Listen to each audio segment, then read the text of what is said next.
Good morning guys, कैसे हैं आप सभी। स्वागत है आप सभी का नित्य क्लासेस में। मैं कामनी गौतम आप सभी का बहुत बहुत स्वागत करती हूँ। हेलो प्रतीक्षा, हेलो काजल, कैसे हैं आप। और एक बार मुझे बता दीजिएगा कि मेरी वॉइस आप सभी को अच्छे से आ रही है, कोई प्रॉब्लम तो नहीं है।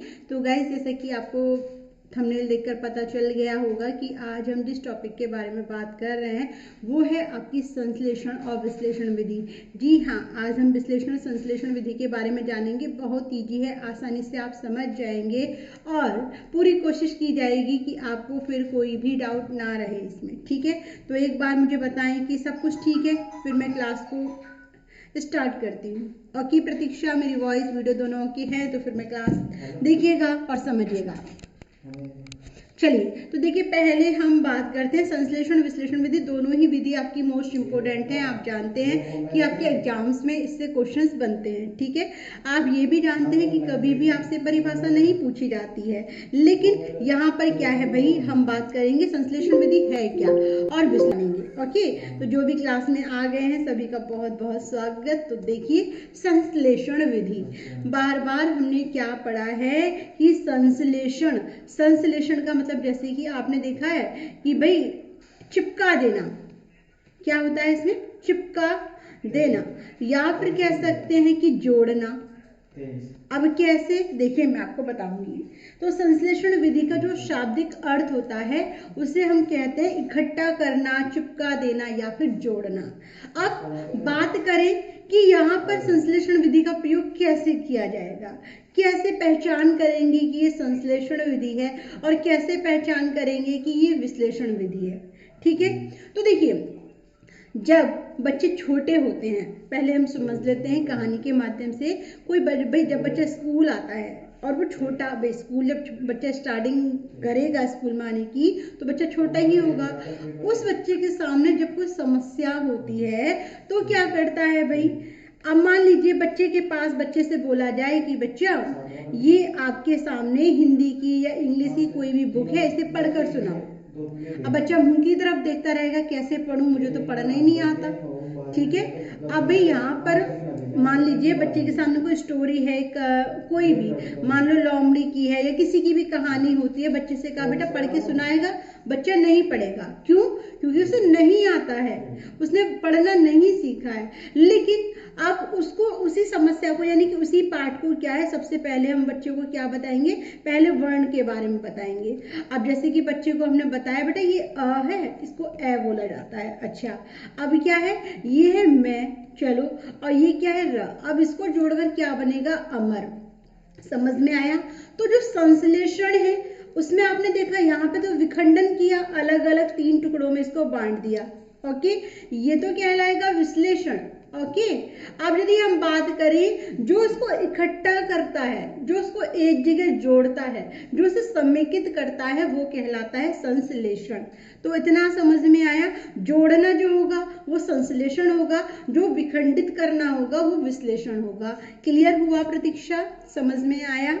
बताइएगा एक बार भाई, पॉइंट जो मैं आपको बता रही हूँ समझ में आ रहा है ना, विश्लेषण और संश्लेषण के बारे में। अब देखिए समझ लेते हैं। यहाँ पर देखिए, इस विधि में विश्लेषण प्रक्रिया के पश्चात, विश्लेषण यानी कि जब आप विश्लेषण खंडित कर देते हैं उसके पश्चात, उसके बाद में क्या किया जाता है, जो आपने खंडों में अपनी समस्या को बांटा है। मान लीजिए आपके सामने बहुत बड़ी समस्या है, आपको समझ में नहीं आ रहा है कि भाई आप इस समस्या का समाधान कैसे करें, आप घबरा जाते हो, तो उस समस्या को क्या करते हैं भाई, इस समस्या को छोटे छोटे भागों में बांट लेते हैं, है ना।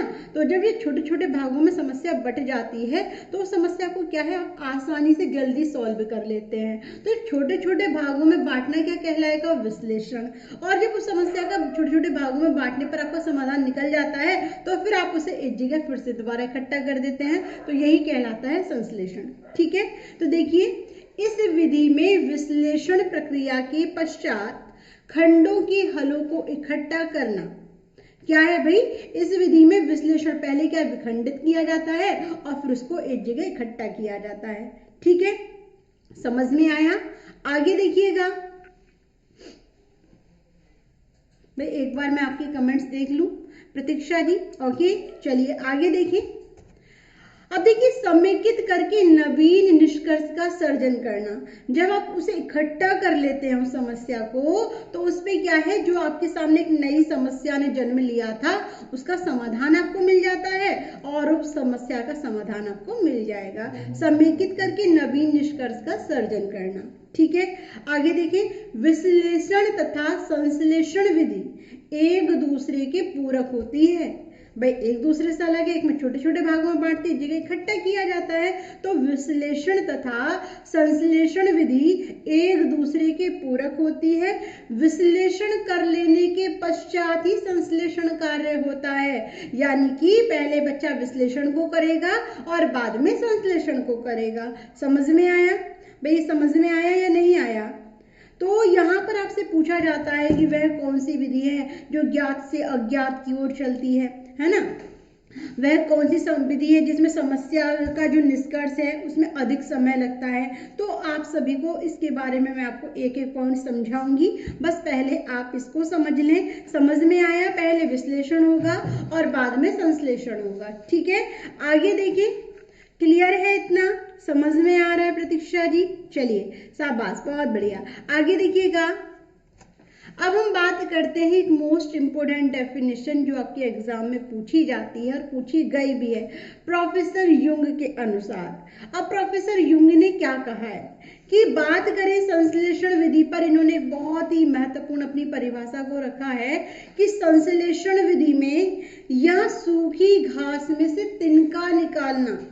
भाई जब आपके सामने सूखी घास हो तो उसमें से क्या है, तिनका बाहर निकाला जाता है। और वही विश्लेषण विधि में क्या होता है, भाई समस्या क्या है, संश्लेषण विधि में समस्या बहुत बड़ी है, यानी कि सूखी घास है। अब उसमें क्या है, उसका समाधान तिनके की, बहुत सारी घास में से आपको तिनका निकालना पड़ेगा, है ना? तो संश्लेषण विधि में यहाँ सूखी घास में तिनका बाहर निकाला जाता है, वही विश्लेषण विधि में तिनका स्वयं घास से बाहर निकलना चाहता है। भाई विश्लेषण में जब आप विखंडन करोगे, छोटे छोटे भागों में बांटेंगे, तो जो तिनका है वो अपने आप निकल के आ जाएगा।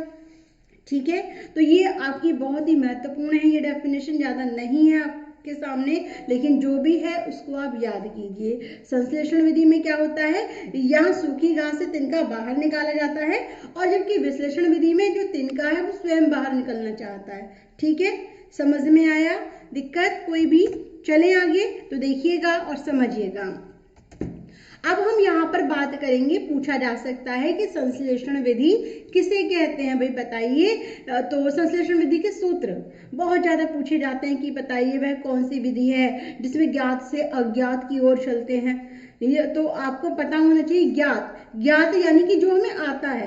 अब जैसे मान लीजिए आपके सामने कोई समस्या हुई और समस्या को आपको नहीं समझ में आया, तो जब आप उस समस्या को छोटे छोटे भागों में बांटेंगे तो कहीं ना कहीं आपको कि भाई अब तो इसका समाधान निकल रहा है मेरे से, तो जो आपको आता है उसके आधार पे फिर आप क्या है, पूरी समस्या का समाधान करेंगे, यानी कि ज्ञात से अज्ञात की ओर। कौन सी विधि? संश्लेषण विधि कैसे चलती है, ज्ञात से अज्ञात की ओर चलती है। बात करें सेकंड पॉइंट, देखिएगा सेकंड सूत्र है इसका, ज्ञात तथ्यों से अज्ञात निष्कर्ष की ओर। सेम ऐसा ही है कि ज्ञात से अज्ञात की ओर। यहाँ पर ज्ञात जो भी आपके तथ्य आपने शामिल किए हैं, जो आपने सीखा है, उससे अज्ञात की ओर निष्कर्ष इसमें निकाला जाता है। अब तीसरा सूत्र कहता है कि प्रत्यक्ष से प्रमाण की ओर। भाई आपके सामने जो उपस्थित है, आपने उसी पर सिद्ध किया कि ये समस्या का समाधान हो सकता है, तो प्रत्यक्ष से प्रमाण की ओर, ज्ञात से अज्ञात की ओर, ज्ञात तथ्यों से अज्ञात निष्कर्ष की ओर। कौन सा? संश्लेषण विधि के सूत्र हैं। ठीक है, ओके। संजय जी नमस्कार, कैसे हैं? तो देखिए और आगे समझिए, यहाँ पर कोई भी प्रॉब्लम, समझ में आ रहा है सब कुछ? आगे देखें तो आगे देखिएगा। अब हम बात करते हैं, बहुत ईजी है संश्लेषण विश्लेषण विधि। काफी बार हमने जब भी आपके एमसीक्यूज होती है उसमें भी हमने इसका काफी डिस्कशन किया है और बताया भी है आपको कि संश्लेषण विधि के गुण। देखिए कोई भी ऐसी विधि जिसके गुण होंगे तो उसके कहीं ना कहीं दोष भी आपको देखने को मिलते हैं। तो संश्लेषण विधि के गुण व दोष की बात करें तो देखिए, सरल संक्षिप्त विधि, यानी कि संश्लेषण विधि के जो गुण हैं उसमें हम बात करें सरल संक्षिप्त विधि, यानी कि आप भाई कोई समस्या आपके सामने है तो समस्या को जब आप क्या करेंगे भाई, जो समस्या आपके सामने बिल्कुल दे दी कि भाई समस्या का समाधान करो, तो ये क्या है, एक सरल मानी जाती है, संक्षिप्त में लिखा हुआ, और साथ के साथ एक ऐसी विधि जो कि पूर्व काल से चली आ रही है, जिसमें आपको सिर्फ और सिर्फ उस समस्या का समाधान करने के लिए अपने तर्क निकालने पड़ते हैं, अपने चिंतन करना पड़ता है, उस समस्या को अलग अलग भागों में बांटना होता है। तो देखिए, सरल संक्षिप्त विधि है, पुस्तक आधारित विधि मानी जाती है, बिल्कुल जैसे कि आपके सामने क्या है, गणित ले लीजिए, मैथ ले लीजिए, उसमें क्या करते हैं भाई कि आपको ये वाला क्वेश्चन करना है, तो आप क्या करेंगे भैया, सूत्रों के आधार पे क्या उस क्वेश्चन का समाधान करेंगे। ऐसा नहीं कि आपको सूत्र, पहले तो आप छोटे छोटे सूत्रों को याद करेंगे, तभी तो आपको आगे चलकर भाई मैथ में बीजगणित, अंकगणित, इसमें आप समाधान हासिल कर सकते हैं। जब तक आपको, मान लीजिए आप जोड़ना यदि आपको आता है तो आप क्या है भाई, घटाना सीखेंगे, गुणा करना सीखेंगे, आप भाग करना सीखेंगे, और जब आपको जोड़ घटाना ही नहीं आता या फिर गुणा ही नहीं आती तो भाग कैसे सीखेंगे। तो ये पुस्तक आधारित विधि मानी जाती है। पाठ्यक्रम का इसमें जो विकास होता है वो तेजी से होता है, क्यों, क्योंकि इसमें खंडों में नहीं बांटा जाता है, जैसा है उसी के आधार पे आगे बढ़ाया जाता है। विश्लेषण विधि में टाइम बहुत लगता है, क्योंकि उसे छोटे छोटे भागों में बांटकर आपको समझाया जाता है। ठीक है, तो देखिए, सरल संक्षिप्त विधि पुस्तक आधारित विधि मानी जाती है। पाठ्यक्रम का विकास इसमें जो होता है बहुत तेजी से होता है। हेलो सतीश जी, आगे देखिए, आप देखिएगा इसके दोष, जब आपके सामने आपको पाठ्य पुस्तक दे दी जाती है और उसी के आधार पर आपको क्वेश्चन के आंसर दिए जाते हैं कि भाई ये क्वेश्चन है, इसका आंसर आपको करना है, तो आप क्या करेंगे, कहीं ना कहीं आप उसमें चिंतन तर्क नहीं करेंगे, जो सिर्फ आपने फॉर्मूला याद किया है उसी को रटने, मतलब उसी के आधार पे आप क्वेश्चन को सॉल्व करना शुरू कर देंगे। तो संश्लेषण विधि कहती है कि रटने पर बल देती है, इसमें बच्चा खोजना नहीं चाहता है, इसमें बच्चे को पका पकाया मिलता है, सब कुछ तैयार मिलता है, बस बच्चा उसी के अकॉर्डिंग फॉलो करता है। तो रटने पर बल देती है कौन सी विधि, संश्लेषण विधि। विद्यार्थियों को क्यों तथा कैसे का उत्तर नहीं देती, बच्चा नहीं सोचता है कि ऐसा क्यों हुआ, कैसे हुआ, बच्चे क्या है, मान लीजिए बच्चे का कोई भी समाधान पूरा हो जाता है तो बच्चा क्यों इतने में पढ़े, क्या करना है, सिर्फ हमें पास होना है, पास होने के लिए पढ़ना है, बस काफी है। तो विद्यार्थियों को क्यों तथा कैसे का उत्तर नहीं देती है संश्लेषण विधि। ठीक है, साथ ही साथ स्वतंत्र विधि नहीं है, ऐसा नहीं है कि आप उसमें स्वयं अपने तर्क लगाएं, जो भी आपने पढ़ा सिर्फ उसी पर वो निर्धारित होती है, तो स्वतंत्र विधि नहीं है। विश्लेषण कर लेने के पश्चात ही संश्लेषण प्रक्रिया संभव होती है। तो यहाँ पर छोटे बच्चों के लिए भाई पूछा जाए कि छोटे बच्चों के लिए कौन सी विधि उपयुक्त होगी, संश्लेषण या विश्लेषण, तो देखिए ये सबसे पहले आपकी विश्लेषण विधि आएगी। क्यों आएगी, क्योंकि आप जानते हैं विश्लेषण विधि में छोटे छोटे पार्टों में बांटा जाता है, और जब आप इसको समझ जाते हैं तो इसका क्या है, एक बड़ा भाग बना लिया जाता है, और वो बड़ा भाग जो होता है वो आपका संश्लेषण विधि में होता है। तो कहा जाता है कि संश्लेषण विधि एक स्वतंत्र विधि नहीं है, विश्लेषण कर लेने के पश्चात ही संश्लेषण की जो प्रक्रिया होती है उसे आरंभ किया जाता है। ठीक है, तो ये उसके गुण और दोष है। हेलो अलका, कैसे हैं आप, और एक बार मुझे बताइए पहले, संश्लेषण थोड़ा या बहुत समझ में आया, कोई भी डाउट, कुछ भी आपके माइंड में कोई भी पॉइंट चल रहा हो कि हाँ भाई ये हमें क्लियर नहीं हो रहा है या ये हमें नहीं पता, तो आप ना कमेंट के जरिए आप पूछिए अभी। ठीक है, प्रतीक्षा, काजल, गुड मॉर्निंग, वंदना। चलिए, तो देखिए आप समझ रहे हैं ना, संश्लेषण विधि क्लियर हो रही है। संश्लेषण विधि क्या है भाई, इकट्ठा कराती है, और विश्लेषण विधि क्या कराती है, उसका विखंडन कराती है। ठीक है, उसको छोटे छोटे भागों में बांटती है, इतना याद रखिए। और साथ ही साथ आपको सूत्र भी याद रखना है कि भाई ये सूत्र कौन सी विधि कौन से सूत्र को फॉलो करती है। ऐसा नहीं कि आपने याद कर लिया बहुत कुछ लेकिन आप भूल गए, सूत्र आपको याद करने हैं। ठीक है, चले आगे वंदना। तो देखिए अब हम बात करते हैं विश्लेषण विधि, जबकि विश्लेषण विधि को पहले बताना चाहिए था मुझे, लेकिन कोई बात नहीं। तो देखिए विश्लेषण विधि की हम बात करें तो गणित शिक्षण विधि, अंकगणित शिक्षण, बीज गणित, या फिर आप कह सकते हैं कि गणित शिक्षण की श्रेष्ठ विधि जो मानी गई है वो विश्लेषण विधि मानी गई है। क्यों?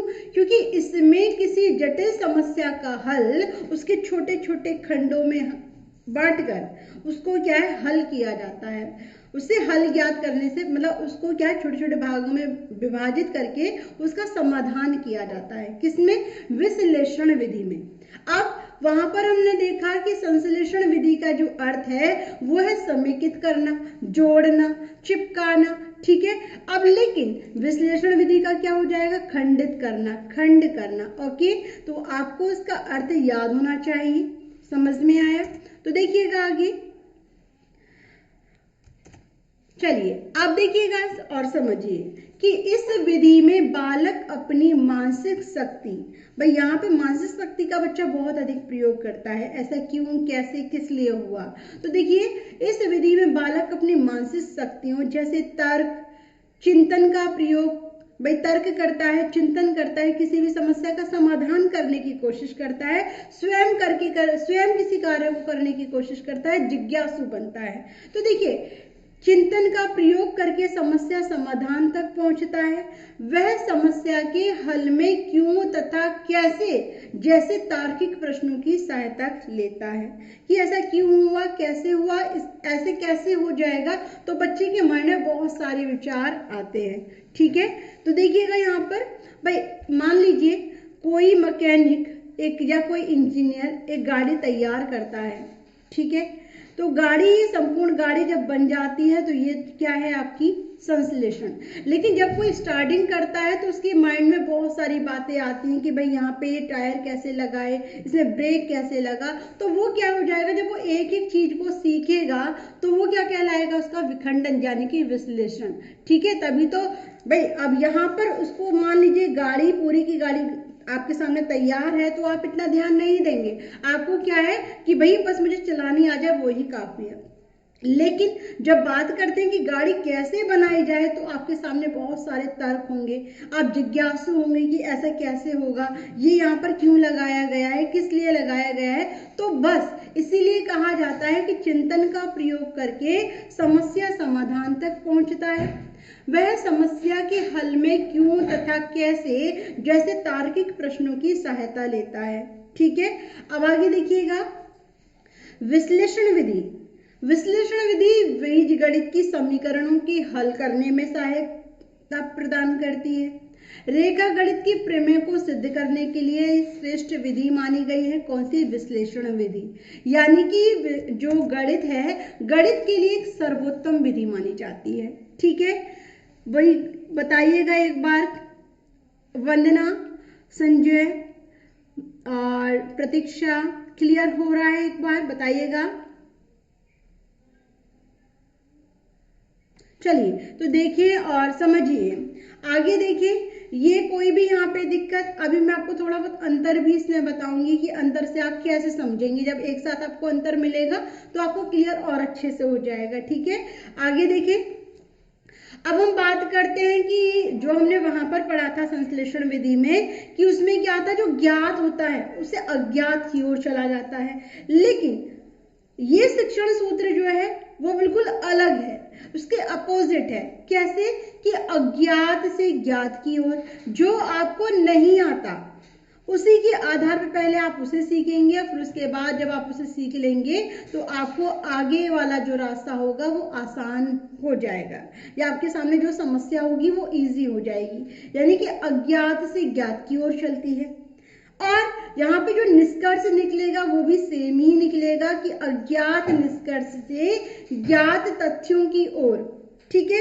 वहां पर हमने पढ़ा कि प्रत्यक्ष से प्रमाण की ओर, लेकिन यहाँ पर हम पढ़ेंगे प्रमाण से प्रत्यक्ष की ओर। ज्यादा सूत्र नहीं है, इन सूत्रों को याद कर लीजिए क्योंकि यहाँ से क्वेश्चन आपका 100% बनता है।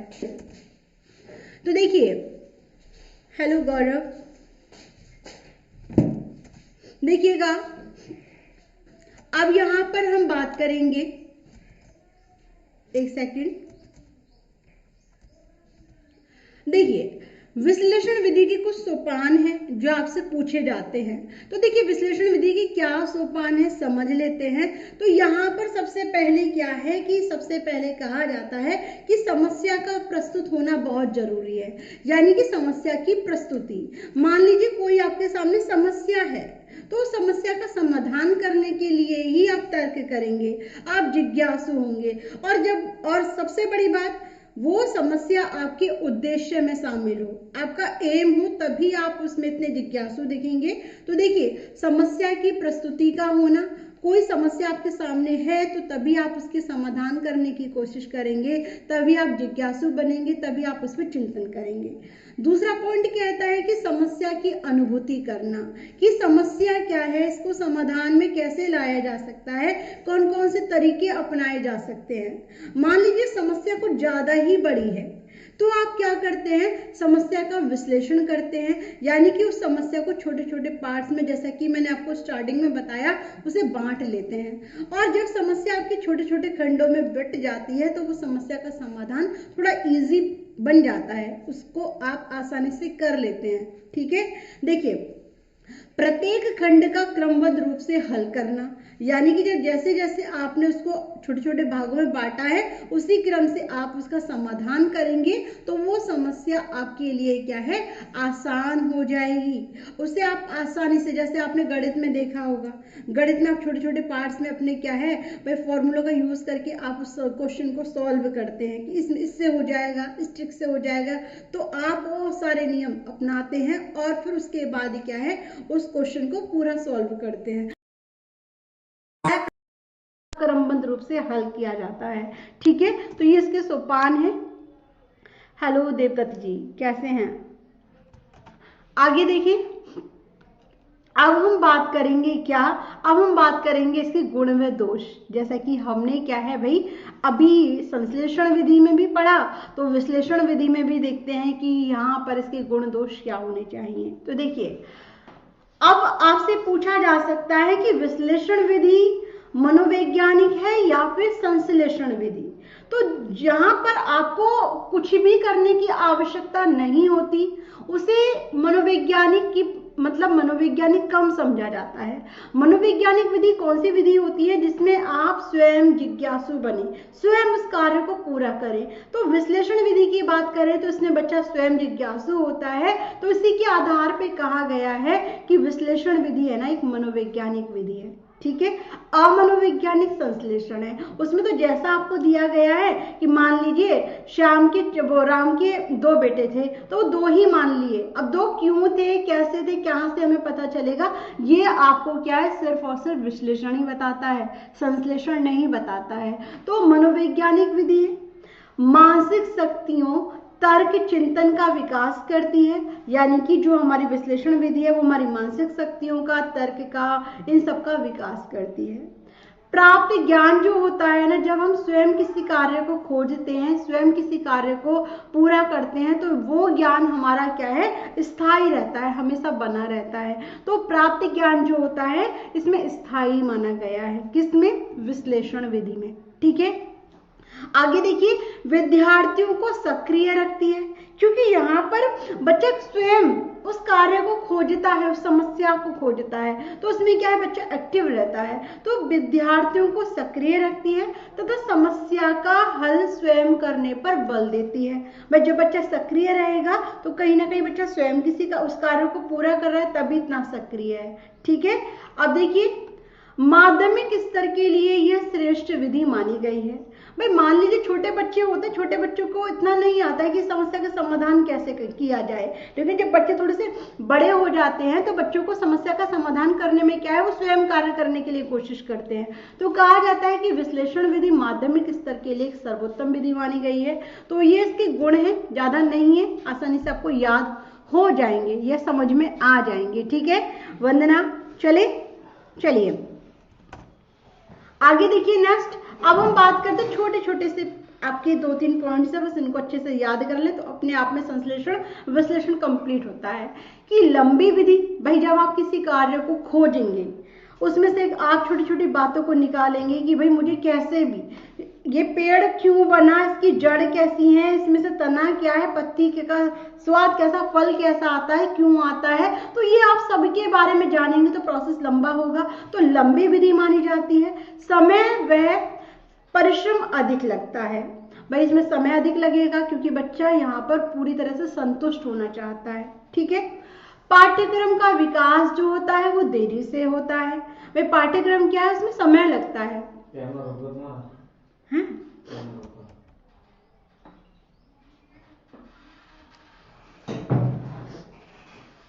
कैमरे कैसे रुक गया, एक बार बताइएगा। मेरी वॉइस तो आ रही है ना, शायद मेरे कैमरे में प्रॉब्लम हुआ है। चलिए तो कोई बात नहीं, कैमरा रुक गया है, चलिए देख लेते हैं। लेकिन अब मैं हटाऊंगी तो फिर क्लास दोबारा से इसको हाइड ही कर देती हूँ। ठीक है। चलिए देखिए अब यहाँ पर क्या है कि विश्लेषण विधि के दोष, लंबी विधि मानी जाती है, समय वह अधिक लगता है, समय परिश्रम अधिक लगेगा, पाठ्यक्रम का विकास जो होगा वो देरी से होता है, और छोटी कक्षाओं के लिए अधिक उपयोगी नहीं है क्योंकि छोटी कक्षाओं में बच्चे इतने समझदार नहीं होते कि वो समस्या का समाधान स्वयं के आधार पे ही कर ले। तो समझ में आया। भाई बड़ी कक्षाओं के लिए कौन सी विधि होगी, विश्लेषण विधि, और छोटी कक्षाओं के लिए कौन सी होगी, संश्लेषण विधि। तो यहाँ पर आपको कंप्लीट हुआ या नहीं मुझे बताइएगा एक बार। भाई जो भी क्लास में है कोई भी पॉइंट समझ में नहीं आया है तो पूछिए एक बार मेरे से। गौरव, हाँ वॉइस आ रही है, मेरे कैमरे में कभी कभी प्रॉब्लम हो जाती है। गौरव अच्छा, बहुत ही जोर से आ रही है आवाज तुम्हारी। चलिए देवदत्त जी, वॉइस से ही काम चलेगा। संजय, कृतिका, भाई क्लियर हुआ यहाँ पे? संश्लेषण विश्लेषण विधि समझ में आई या नहीं बताइएगा। क्लियर हुआ या नहीं? कृतिका बहुत जल्दी आती हो आप क्लास में, तो देखिए आगे। भाई संश्लेषण विधि मैंने आपको बताया कि संश्लेषण विधि जो है एक ऐसी शिक्षण विधि है जिसमें ज्ञात से अज्ञात पर बल दिया जाता है, और विश्लेषण विधि क्या है भाई, अज्ञात से ज्ञात की ओर चलता है। ठीक है अमिता पटेल। और अब हम बात करेंगे क्या, क्योंकि इसमें से क्वेश्चन आपके हर बार बनते हैं तो आप इसके जो वो है ना क्या कहते हैं शिक्षण सूत्र, उनको प्लीज अच्छे से याद रखिएगा। यदि आप उनको अच्छे से याद करेंगे तो कोई भी दिक्कत नहीं होगी, आसानी से आपको 1 नंबर प्राप्त हो जाएगा। अब देखिए भाई मैंने आपको बताया, आप याद रखिएगा। इधर हम बात करते हैं विश्लेषण की। याद रखिए छोटी कक्षाओं के लिए कौन सी सर्वोत्तम है और बड़ी कक्षाओं के लिए कौन सी सर्वोत्तम है। ठीक है, एक है आपकी संश्लेषण विधि। यदि आपसे कहा जाए कि बड़ी कक्षाओं के लिए कौन सी होगी तो वैसे याद रखिएगा बड़ी कक्षाओं के लिए होगी विश्लेषण, और छोटी कक्षाओं के लिए कौन सी होगी संश्लेषण। तो यहाँ पर बड़ी कक्षा और यहाँ छोटी कक्षा के लिए वह कौन सी विधि है, चलिए मैं आपसे पूछती हूँ। अब आप सभी के सामने क्वेश्चन है, गौरव और सभी को बताना है कि वह कौन सी विधि है जो अज्ञात से ज्ञात की ओर चलती है। तो जल्दी जल्दी से आप अपने कमेंट्स करते जाइए जिससे कि मुझे पता चलेगा कि हाँ जो मैंने बताया है वो आपने सीखा है। तो देखते हैं सबसे पहले कमेंट किसका आता है। अज्ञात से ज्ञात की ओर चलने वाली विधि संश्लेषण या विश्लेषण, 2 ही ऑप्शन मिलेंगे। तो बस जल्दी से कमेंट कीजिए और आंसर बताइए। भाई जल्दी जल्दी से आंसर दीजिए कि अज्ञात से ज्ञात की ओर चलने वाली विधि कौन सी है। कौन देंगे आप में से आंसर? अभी तक नहीं आया है आप सभी का जवाब, भाई जवाब दीजिएगा।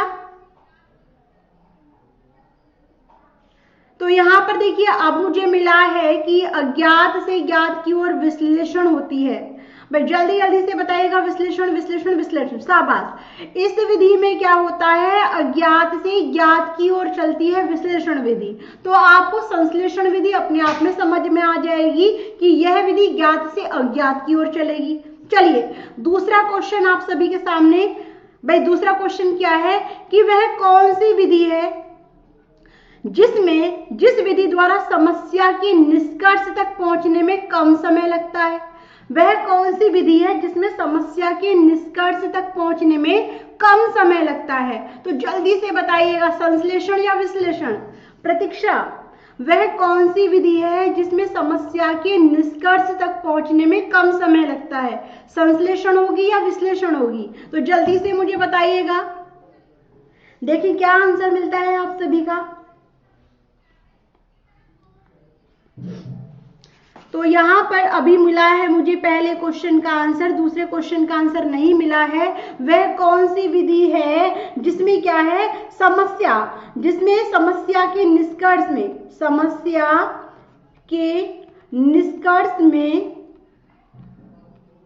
कम समय लगता है। तो बस जल्दी से दीजिएगा जवाब, देखिए क्या मिलता है आंसर। तो बहुत बढ़िया गौरव, संजय, कृतिका, देवदत्त जी, शाबाश। तो आप देखेंगे क्योंकि उसमें आप स्वयं से नियम नहीं बनाते हैं, उसमें ऑलरेडी बने हुए आते हैं। और इसके साथ यदि हम देखें कि जिसमें समस्या के समाधान में अधिक समय लगा तो वो हो जाएगी आपकी विश्लेषण। ठीक है, तो बस ये ज्यादा टफ नहीं है, आसानी से आप कर सकते हैं इसको।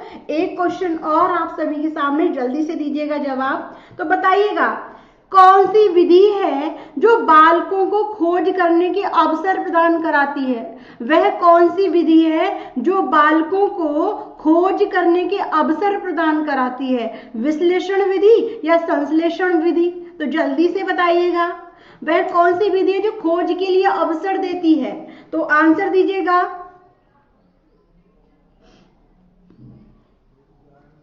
चलिए, तो देखिए आप सभी जानते हैं कि यदि हम खोज की बात कर रहे हैं तो खोज में क्या होगा कि आप स्वयं किसी कार्य को करने के लिए जिज्ञासु बनेंगे। और बार बार हमने देखा कि भाई जो भी हमने ये विधि पढ़ी है उसमें हमने बार बार देखा कि विश्लेषण जो है वो आपको जिज्ञासु बनाती है। ठीक है, बहुत बढ़िया गौरव जी, बहुत बढ़िया संजय, प्रतीक्षा, एकदम सही आंसर आप सभी ने दिया है। तो यहाँ पर संश्लेषण और विश्लेषण विधि है ना, बिल्कुल। हाँ देखिए यहाँ पर पूछा गया है कि इसके जनक कौन है। तो पहले मैं आप लोगों से पूछूं फिर मैं आपको बताती हूँ। ठीक है, तो देवदत्त जी ने कहा है कि मैम कौन कौन है, मैम क्या पूछा, इसके जनक कौन कौन है ना। तो विश्लेषण विधि के जनक कौन है भाई? चलिए, विश्लेषण विधि के जनक जल्दी से बताइएगा, आंसर दीजिए। 4 ऑप्शन दूं आपको। सबसे पहला आर्मस्ट्रॉन्ग, दूसरा है आपके सामने अरस्तु, हेलो साधना। क्योंकि देखिए आगमन निगमन विधि में भी आप बहुत ज्यादा डाउट में थे और मैंने आपको बताया भी था, कुछ ने कहा कि प्लेटो हैं, कुछ ने कहा अरस्तु हैं, तो कुछ ने कुछ। तो आगमन और निगमन विधि में उनके जनक जो थे कौन थे भाई? प्लेटो, सॉरी अरस्तु। ठीक है, अब हम बात करते हैं यहाँ पर आगमन उसकी संश्लेषण और विश्लेषण विधि की। तो यहाँ पर नहीं पता, गौरव जी कहते नहीं पता, कोई बात नहीं। तो देखिए आप याद रखिएगा कि जब भी, भैया मेरी वॉइस आ रही है नहीं? क्या बच्चों आवाज जा रही है? हाँ। चलिए देखिए, अरे कहाँ गया, देखिए गौतम देवदत्त जी, यदि हम विश्लेषण विधि की बात करें तो विश्लेषण विधि के जनक जो माने जाते हैं आर्मस्ट्रॉन्ग, इनका नाम आता है। और साथ ही साथ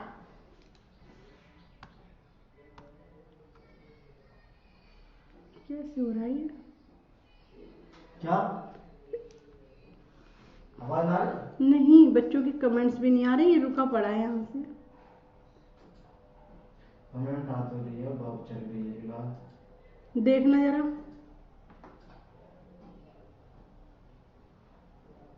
उसका ऐड आ रहा नहीं, उसका नहीं, ऐड तो आ रहा है, वो नहीं आ रहा, क्या कहते हैं ब्लैक, मेरी स्लाइड भी नहीं दिख रही ना। अखिल बाली, अशोक, देवेंद्र गौतम, देवेंद्र गौतम, चलता रही क्लास, चलता रही।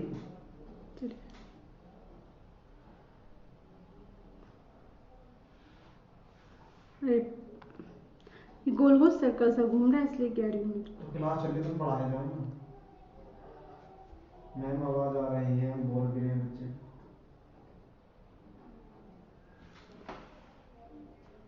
चलिए, तो यहाँ पर देखिए गौरव, मुझे अब कमेंट्स मिलने शुरू हुए हैं आपके। यहाँ पर हो सकता है कि मेरे तरफ नेटवर्क का प्रॉब्लम हो। साधना, तो देवदत्त जी कहते हैं कि यहाँ पर कौन डाउट है, विश्लेषण विधि बताई गई है अरस्तु। तो साधना बिल्कुल, यदि हम विश्लेषण विधि की बात करते हैं तो इसमें जो नाम आता है वो आता है आपका अरस्तु का। ठीक है, आगमन और निगमन विधि की बात करें तो उसमें भी आपका अरस्तु आता है, लेकिन इसके सहायक सहयोगी जो माने गए हैं वो आर्मस्ट्रॉन्ग माने गए हैं। तो आर्मस्ट्रॉन्ग का नाम भी आपको इसमें मिलेगा। ठीक है, अब आ रही है ना वॉइस? ठीक है देवदत्त जी, तो देखिए यहाँ पर आर्मस्ट्रॉन्ग आ जाए, यदि आपको आपकी ऑप्शन में अरस्तु नहीं मिलता है और आर्मस्ट्रॉन्ग आता है तो आपको आर्मस्ट्रॉन्ग लगाना है। साथ ही साथ आपको याद रखना है कि इसके जो जनक है वो है आपके अरस्तु। ठीक है, ओके गौरव, मैं पढ़ा रही हूँ, मेरी तरफ चल नहीं रहा था इसलिए नेट में प्रॉब्लम हुआ था, तो मैं आगे नहीं बोल पाई क्योंकि मुझे लगा कि आप सभी को समझ में नहीं आ रहा होगा। ठीक है, तो देखिए गाइस, यहाँ पर और बताइएगा, विश्लेषण संश्लेषण विधि आपकी कंप्लीट होती है। साथ में आपका बचा है सिर्फ एक विधि, कल मैंने आगमन निगमन विधि भी करा दी थी। अब आपको बताना है कौन सी, भाई अपसारी और अभिसारी चिंतन में, अपसारी और अपसारी चिंतन क्या है, इसमें किस तरीके से अंतर देखने को मिलते हैं, ये कल की क्लास में आपको मिलेगा।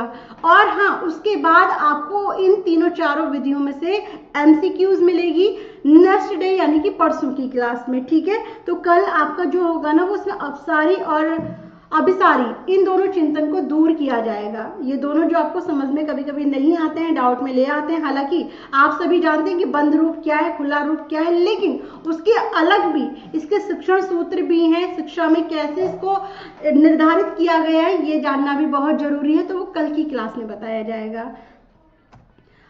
अब एक ऐड बनता है, साथ ही साथ कोई क्वेश्चन हो तो आप वो भी रख दीजिएगा अनअकैडमी की तरफ से। देखिए, क्रैक सीटेट बैच आप सभी के लिए 2022 के लिए एक कंप्लीट बैच कोर्स आपको मिल रहा है। जैसे कि आपको बार बार बता रही थी कि 19 फरवरी तक आपको एक ऑफर था जिसमें 20% तक का आपको डिस्काउंट था, लेकिन वो ऑफर अब हो गया है कंप्लीट, अब नहीं मिलने वाला है। तो देखिए, इस बैच को यदि आप ज्वाइन करना चाहते हो तो आप बिल्कुल बिना किसी देरी के आप इस में सब्सक्रिप्शन पा सकते हो, क्योंकि 23 फरवरी से ये बैच स्टार्ट हुआ है।